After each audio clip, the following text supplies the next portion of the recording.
What you doing? Hanging out with me today, or are you going to go back out? Do you want to be in here, or do you want to be out there? Are you thinking about it? You don't know about it? Do you want me to help you? Huh? Should we think about it? Do you want to sit? Want to sit? Want to say hello? Oh, that's a good boy. You want to lay down? Lay down? That's a good boy. Yeah. Okay. We'll go out.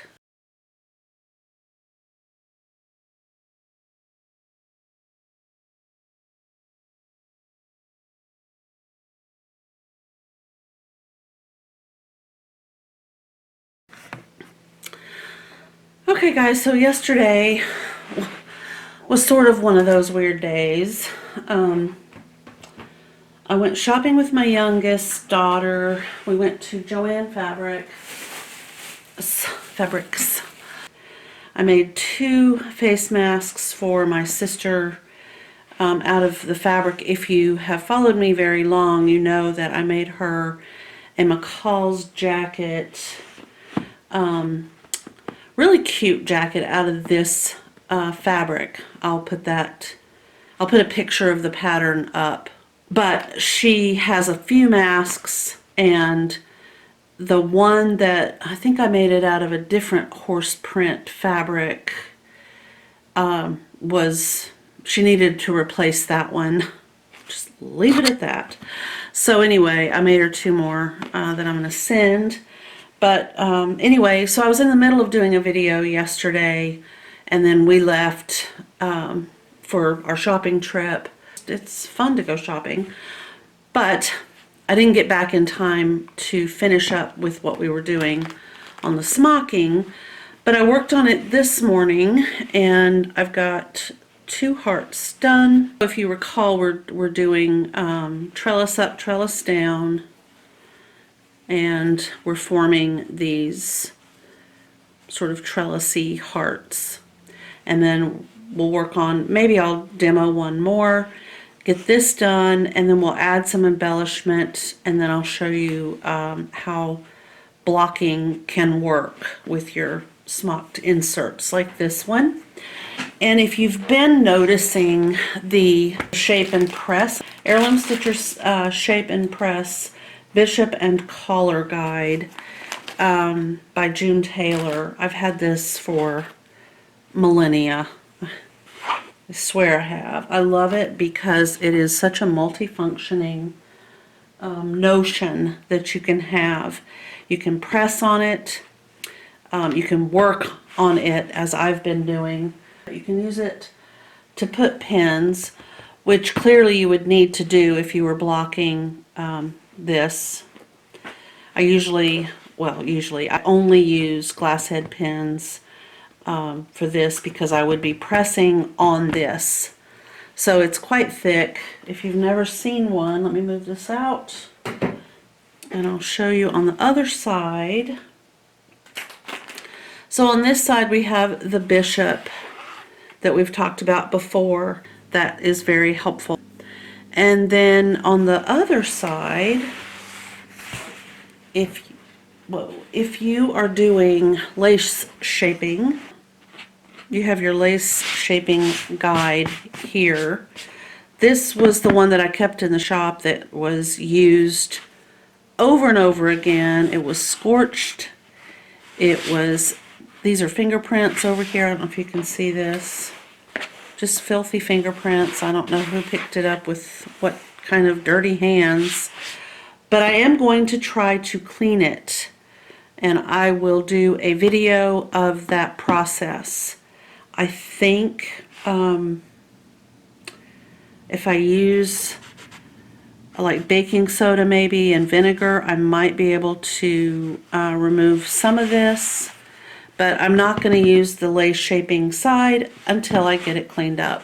And this is non-sponsored and I am not affiliated. It is strictly that, sorry. We'll just have a little intermission here.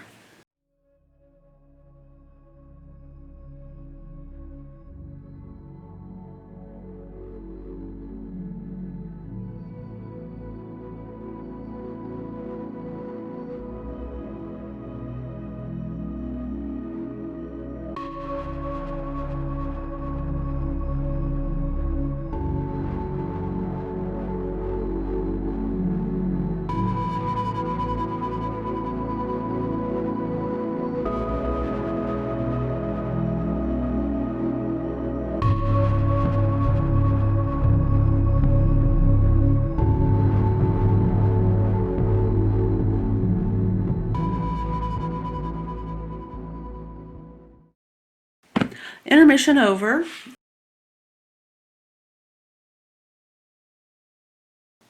I forgot what I was talking about. Something about cleaning the, oh, non-sponsored, no affiliation whatsoever. It's just what I use, and I've had it for a long time. The date on this one is 1995, and this is December 4th of 2020. Here we are. I'm going to turn this light on, excuse my arm. Alrighty, so we'll work on that. And then yesterday, in the mail, I've already opened everything. I wanted to show my daughter while she was here. So I received this as a bundle. It came wrapped in plastic and rubber banded together. And it was considered, all of these were considered in a vintage pack.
This one is baby animals. Now, the thing about this one, this is the one that compelled me.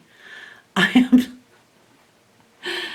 saw this as part of this vintage pack.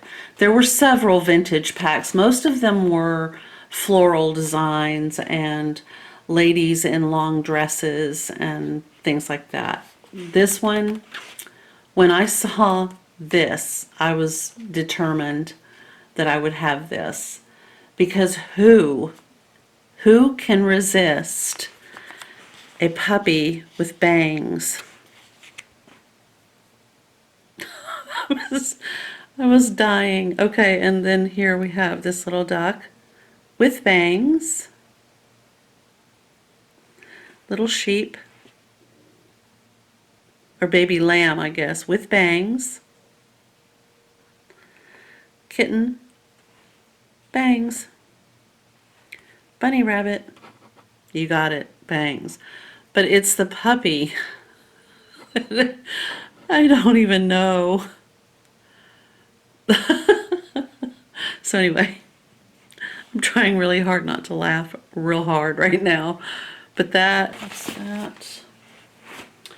This at the same time, and they both arrived, even though I chose the extra long delayed shipping.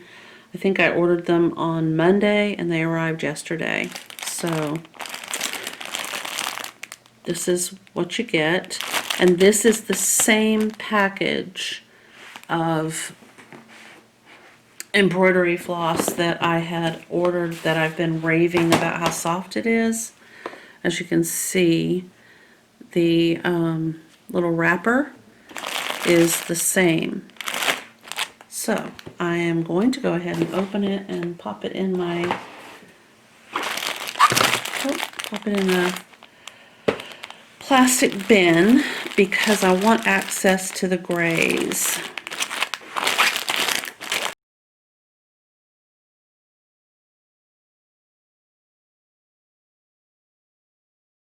So it comes with these GoldenEye needles, Milner's 3.9. They're not bad needles. They really aren't that bad.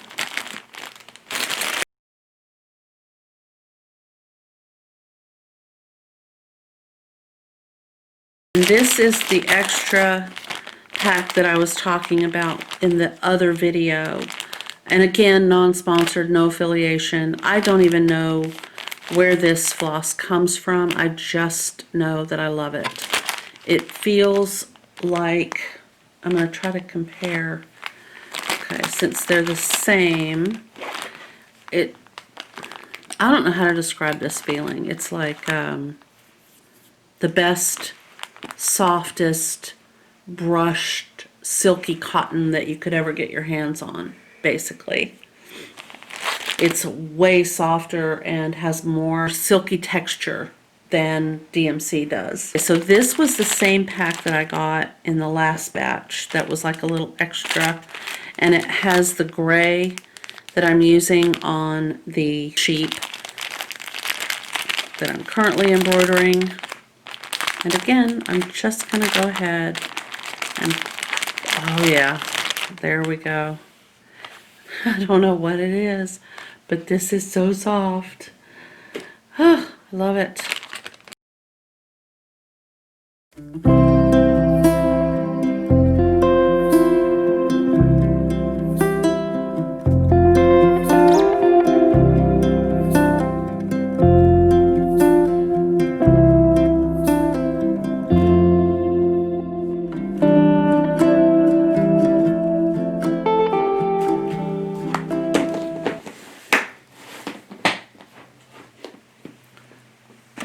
That's really nice.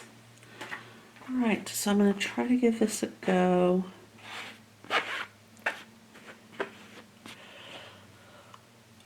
When I got up to the top, of course, I had my cable stitch right here.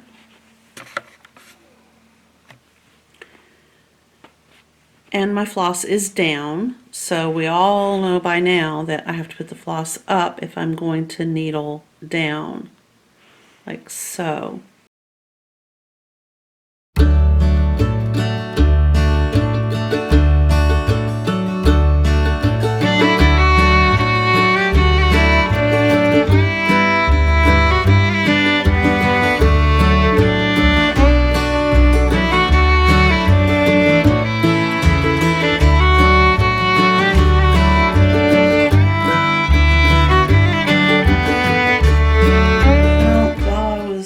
Trying to figure things out, I picked up the embroidery that I am working on, the little lamb, sheep. I started on the blackbird, and you'll notice that this one, the wing has echo stitching, so you do the outline stitch and then you do this broken stitch is what I used to call it.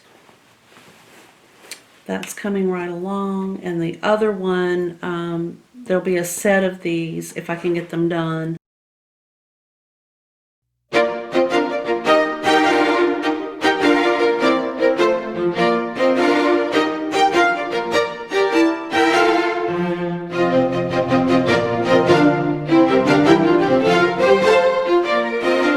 And this one, I'm going to keep for myself, and I'll probably end up doing a sewing. I love this. I think this is really cute. The heart that's made from buttons. I think that's really adorable. So anyway, that's for me. Alrighty, so getting back to our smocking before that strange that was just the weirdest thing. Don't even know what to make of that.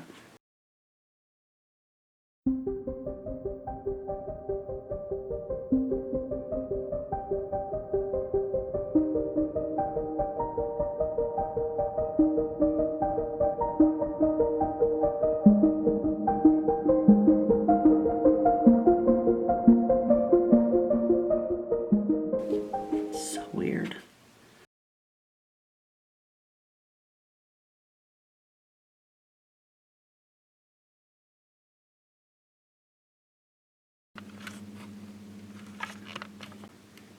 So here's the thing. I left, been gone about an hour, I think, and I'm back. And I believe what we were doing was getting ready to pick up after I tied the knot down here at the bottom. So I'm coming up between two pleats. So I'm down in a valley there. I'm going to pull my floss up.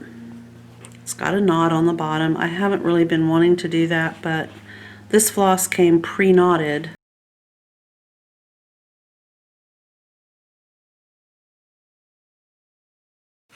Okay. So we're going to count. We have 1, 2, 3, 4, 5 cables across the bottom. 2, 3, 4, 5. And we have to hold this floss down to make our journey up.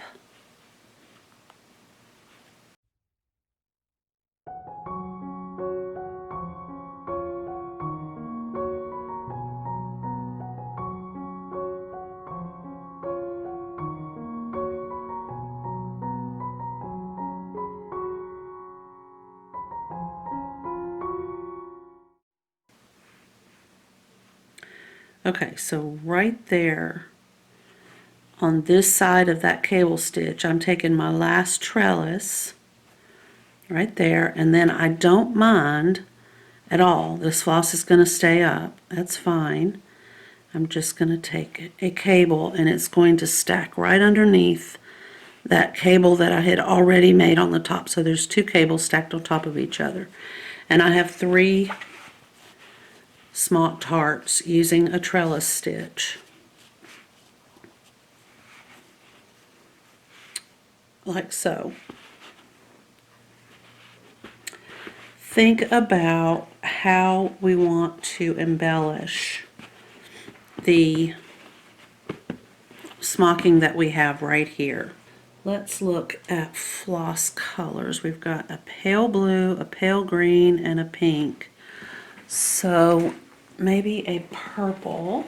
Okay, we use this.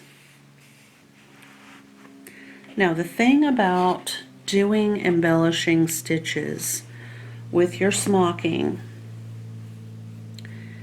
is you're still going to be stitching on the surface of the pleats. You're not going to carry across on the back with your floss. So let's say that I wanted to do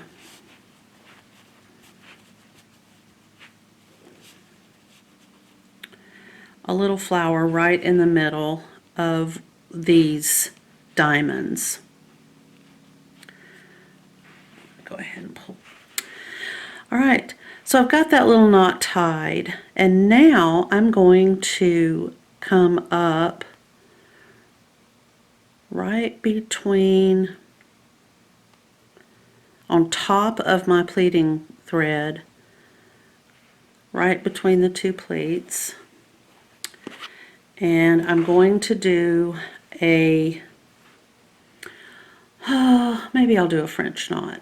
Okay, so 1, 2, 3. I've twisted around 3 times, and I'm going to put this in a pleat. I came up in a valley, but I'm going to put this needle down in a pleat, either to the right of it or the left of it. I'm trying not to let go of this floss because I want tension kept on those twists. Okay, so there's my French knot. All right. And I'm going to put a French knot right next to these two cables right here.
Space, say between your diamonds, your cables, your diamonds, and your trellis stitches, however you've chosen to do those. If there's a big gap between this row and this row of, you know, about 3 to maybe 4, but 3 would be one I would think about too. So you've got this bunch of white space like this right here. On the back, you can run a row of cables all the way across, and that's called a holding row.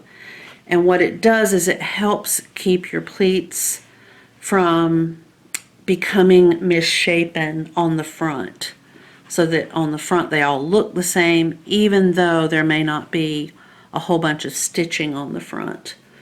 So most people do that in the color of the fabric. So in my case, I would use white floss. If you had blue fabric, you'd use blue. Okay, so we have embellished a couple of those. Now another thing that you can do is you can do an echo stitch. So you could go inside and do the exact same thing and fill this in using trellis and cables, you know, if that's what you wanted to do. But let's go with, let's say yellow. We're going to get a pale yellow.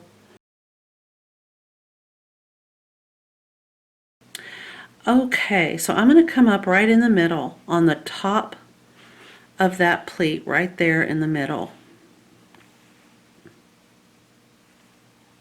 Okay, and I'm going to come right back next to it, not on it, but just right next to it, and take my needle to the back.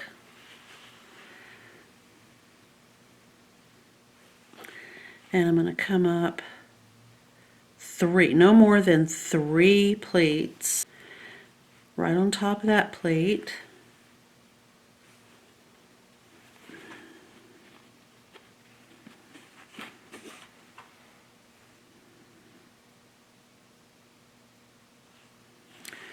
All right, I'm going to go back to the center. I think I pulled that one a little bit too tight. Okay.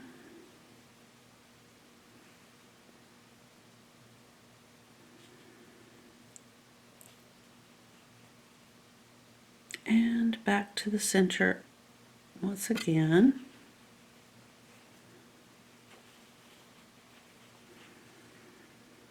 And I'm going to go over 3 pleats, or the same number that I did on the other side.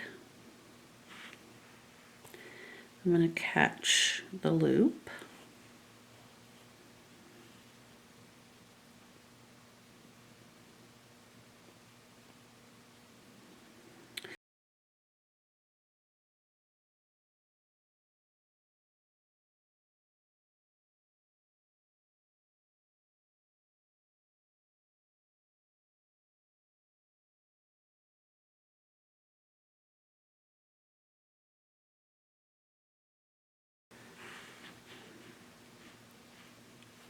stitch that.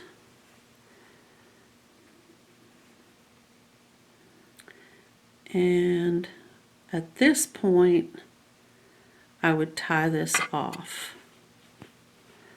I'm not done with this little flower yet, but I would definitely tie it off because I don't want it to, you know, become a mess. But there's a little 3D daisy. So we will tie this off with a knot. And I think this time I'm going to make a colonial knot instead of a French knot. And again, find something. I'll use my chopstick this time to help me pull to get some tension on this floss right here.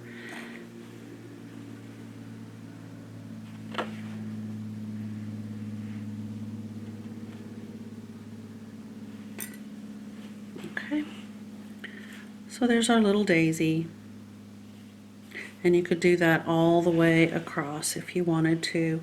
I love that Smocking gives you that opportunity to do the 3D type of embroidery.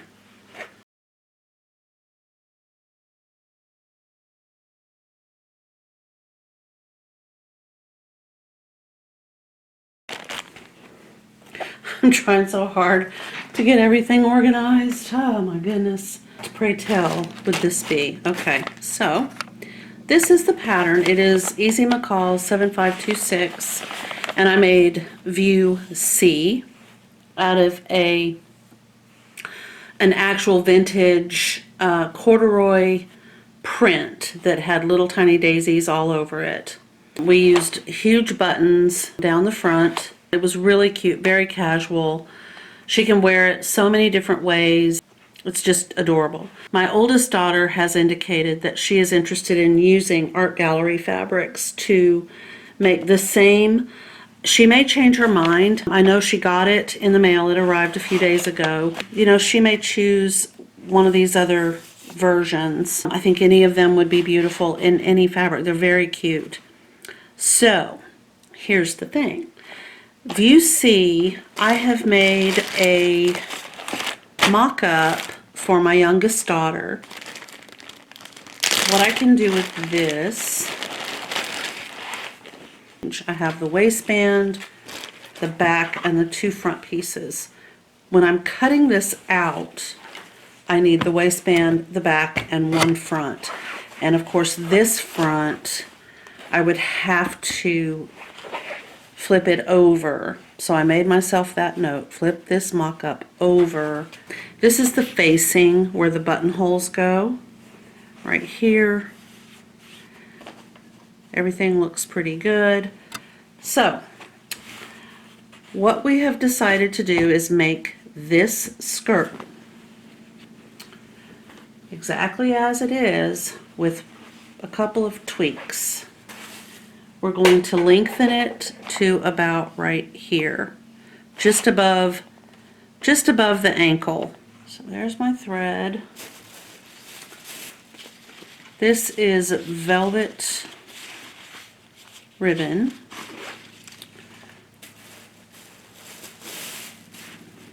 This is a lovely sparkly net fabric. And this is a gorgeous satin fabric right here. It's very pretty. So we're going to make a formal skirt. We will lengthen to just above the ankles, and then it will have buttons all the way down the front. These are the buttons right here. So those are going to go all the way down the front, and then I'm going to make an overlay by taking this and pleating the top edge, you know, evenly, and then encase that pleated top with the velvet ribbon, and then she'll tie this overlay over the top of her skirt with a big velvet bow that will not completely cover up the front. So that's going to be that. So all of this is going to live together for a while in the Joanne bag. Thank you guys for watching this video. If you liked this video, please hit the thumbs up. If you haven't subscribed, please consider doing so. It would mean a lot to me and Bam Bam, who looks a little bit worried, and even the loaf dog, Harley. What is it, buddy? Say, please subscribe.